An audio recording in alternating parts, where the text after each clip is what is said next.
Brazil starts out in a really cool place. If you're playing Victoria 2 and you've never touched the game before, play as Brazil. That's what I recommend. Why? Because you have a really great game. You start out as HM's government, which is huge because you don't have to deal with the crappy, you know, the crappy results of elections. So you can manage your own economy. You have a few early wars that you can do to take out, take land from Bolivia, this part of Bolivia, parts of Paraguay, and from Colombia. That you can get a hang of how that works.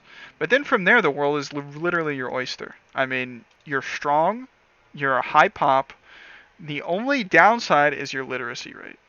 Now this is just like what 4 years into the game start, and you only have a 9% literacy rate. I mean, that's not great. But the cool thing is that you can go around and just be like the world police of be the South American police here. You can easily become a great power as Brazil just from immigration too. I mean, there's no migrants coming right now, probably because there's no wars in Europe. But even with HM's government, you can get a lot of migrants as Brazil. Because one thing I like to do when I play Victoria 2 is I'll play the same nation a couple of times, just so I can get a feel for what the best strategies are and what I can do.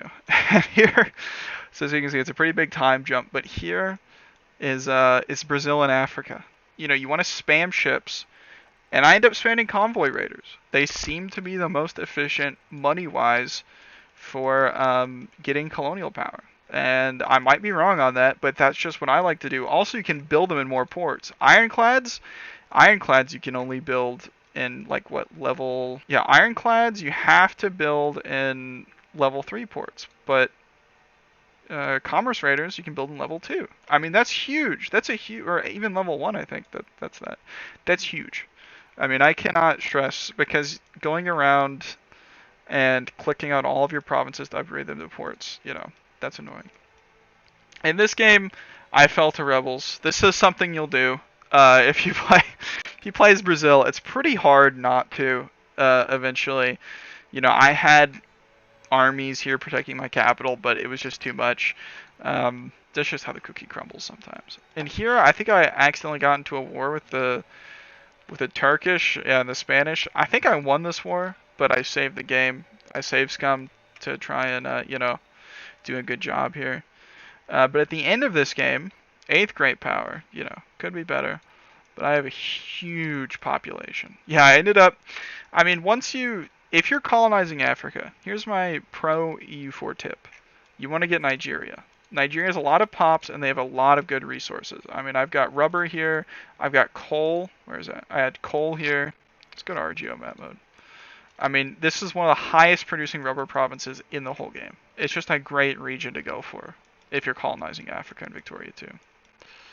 What the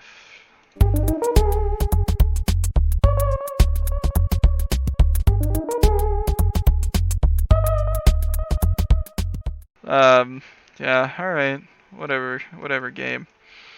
But anyway, I also got a pretty silly culture map mode, just because from conquering, Africa, you get crazy. I mean, it's crazy. I mean, about half of my population here is accepted, but the rest are just, it's a hodgepodge, a melange here.